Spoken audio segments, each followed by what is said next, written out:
Tyrese Halliburton tweeted about Clark's insane performance while he was at the arena watching. It's a sold-out crowd here in Gainbridge Fieldhouse as the Indiana Fever return for the second half of the 2024 season. And the 2024 season is one these fans will never forget. The recent WNBA game featured a thrilling match. Caitlin Clark was just 1 point shy of her career high. Kelsey Mitchell showcased her skills, scoring 28 points with an impressive shooting performance. She went 11 for 22 from the field. Caitlin Clark contributed significantly with 29 points, 10 assists, and 5 turnovers, although 4 turnovers occurred in a quick 3-minute span when Damiris Dantas was on the court.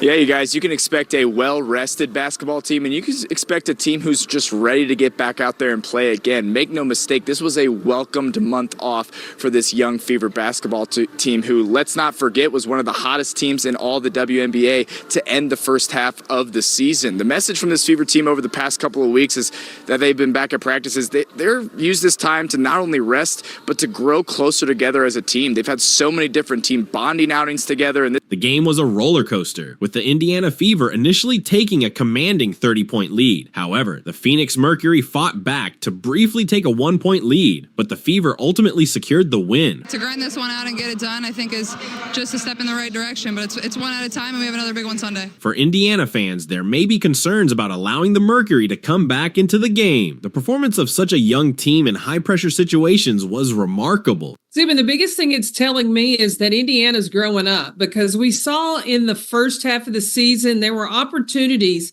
Indiana had a chance to win, but they crumbled when the game got tight. So to be able to get off to such a great start, really deliver the first punch, and then when Phoenix punched back, they were able to hold on, and especially on the backs of Caitlin Clark and Kelsey Mitchell. Kalia Copper had an outstanding game, going 18 of 19 from the free throw line and hitting 6 of 17 from the field, totaling 32 points. I like leaving them both on the floor and putting the ball in the hands of Caitlin Clark and trusting her to make the decisions down the stretch. And when she did that, you could see the team had confidence around her. And Kelsey Mitchell, she wants the ball in those situations. And I believe that's why it was Indiana that was able to hold on down the stretch and pull off the win. Caitlin Clark scored her 29 points on just 16 attempts, highlighting her efficiency. In comparison, Caitlin had 18 more points than Ari McDonald did in the previous game, taking only 2 more shots.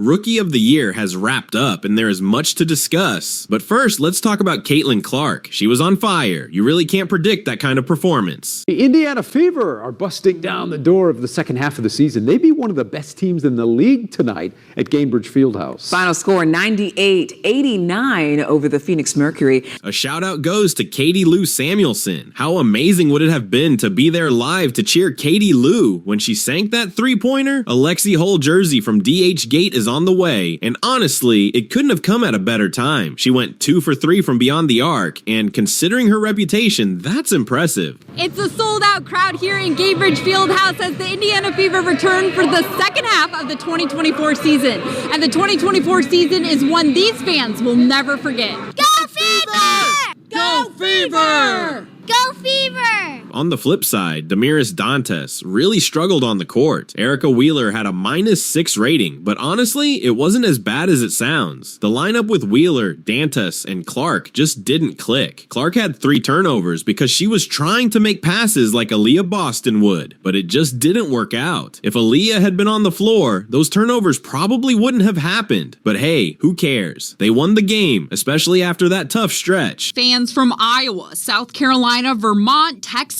and even as far as Canada filled the stands Friday night to celebrate the return of the most watched team in the WNBA after a month-long hiatus. It's our first time here, so we're just excited to come from Iowa, to come here, help support women's sports, basketball, Caitlin Clark, the whole business. It's everything.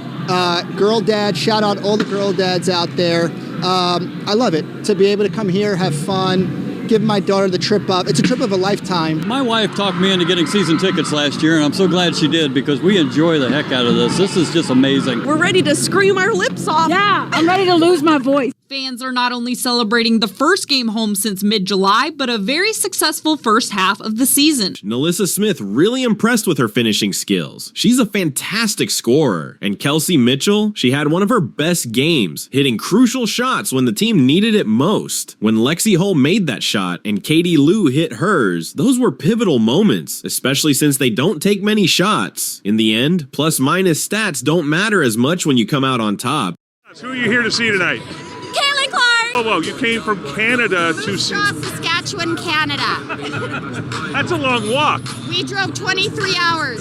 Whoa, hold on a second. To see, I'm going to guess. Let me guess. Caitlin Clark. St. George, Utah. Okay, what?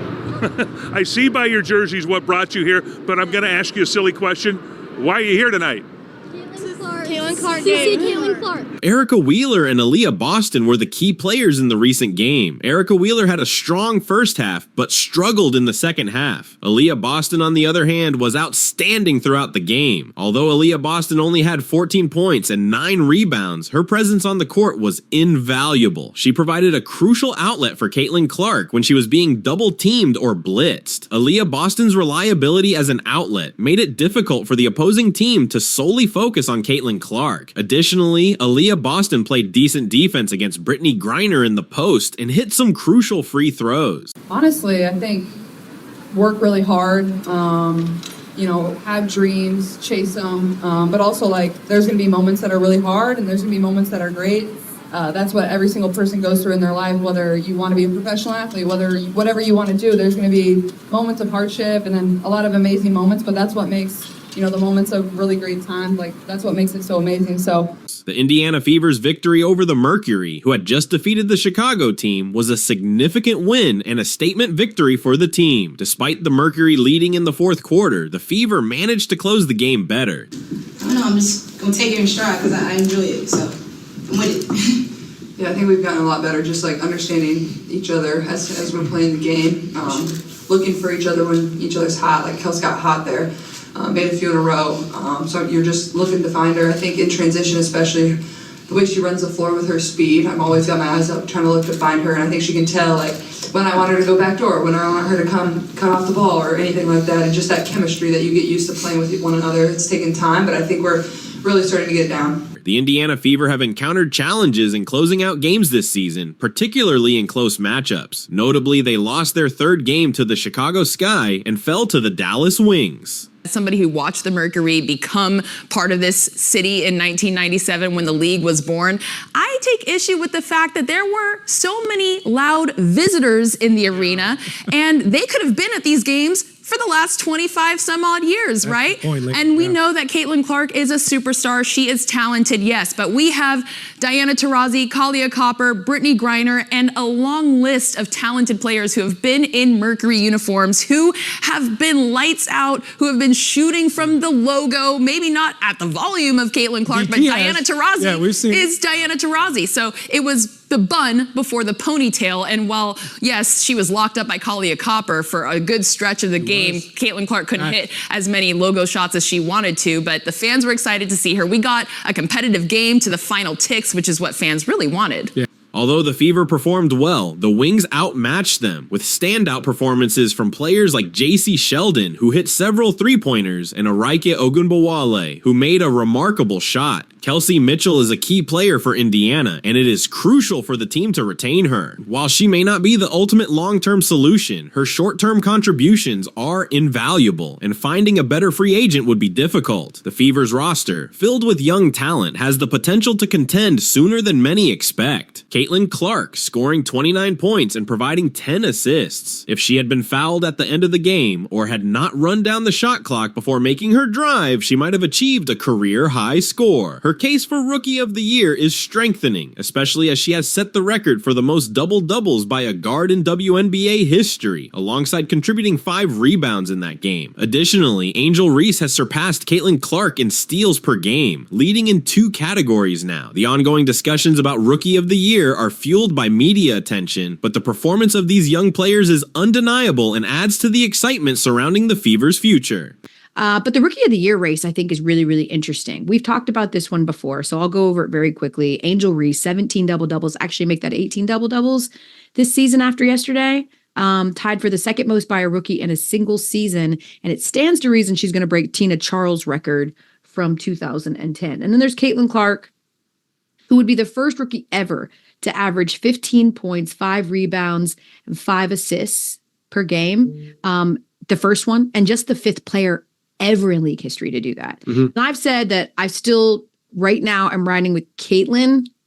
It's like a 1A, 1B conversation.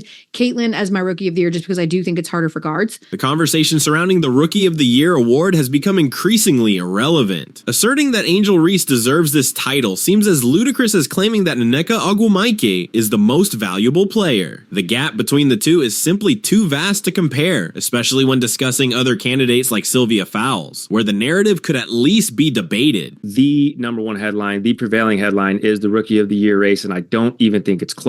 I don't think it's going to be close. When you're talking about like second half success and player success, the Chicago Sky are only a couple of years removed from being WNBA champions. Yes, it's a completely different team, completely different makeup. Understand that. Candace Parker went home to win that WNBA title, but that was like within the last 4 years, right? Both players representing the Indiana Fever and Chicago Sky, respectively, have faced each other 3 times this season, with the Fever leading 2-1. They are set to play again on August 30th. At the start of July, Clark's odds to win Rookie of the Year were minus 1,050, which have since improved to minus 2,000. Conversely, Reese's odds have slightly increased from plus 600 to plus 700 over the summer. Despite these fluctuations, both rookies continue to rise in prominence, having been selected as All-Stars. In the All-Star game held in Phoenix, Reese contributed 12 points and 11 rebounds, while Clark recorded 4 points and 10 assists. They were a playoff team just 1 season ago. Right now, they are the 8th seed in the WNBA playoffs, and we're talking about an Indiana Fever team led by Caitlin Clark that hasn't made the playoffs since 2016. She wasn't even in college at this point, right? So this predates her college hooping career, the Indiana Fever's WNBA playoff success, playoff appearance.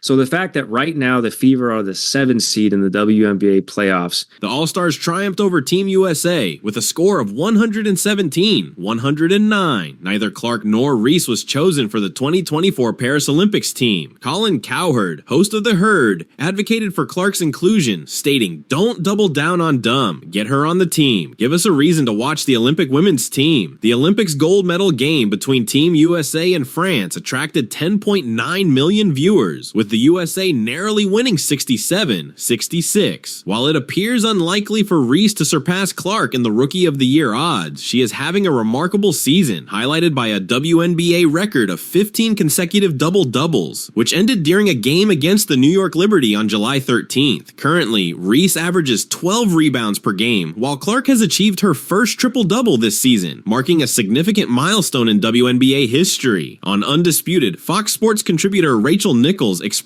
her preference for Clark as the Rookie of the Year, citing her greater impact on winning compared to her peers. To me, Caitlin Clark is the Rookie of the Year right now. She has impacted winning in a bigger way than anyone else in the rookie class, Nichols stated. The Fever concluded the 2023 season with a record of 13-27, while the Sky finished at 18-22. The recent game was nothing short of thrilling. A huge commendation goes to the Indiana Fever, leading by 28 points, and then watching that advantage diminish is a tough pill to swallow. However, with players like Caitlin Clark and the Mermaids making crucial shots, it became clear that they could manage without Kalia Copper. Kelsey Mitchell also rose to the occasion, delivering when it was most critical. Typically, young teams struggle in high-pressure situations, but Indiana has shown remarkable poise, managing to outplay the experienced Phoenix Mercury in the clutch. This has happened on 2 occasions now, which is particularly impressive given that the Mercury are not just veterans, they are the most seasoned team in the league. While it is concerning that the Fever almost let a significant lead slip away, it highlights a common trend where less experienced teams falter in crunch time. Kelsey Mitchell deserves accolades for her outstanding performance, scoring 28 points, a personal season high. Bravo to her for such an impressive display.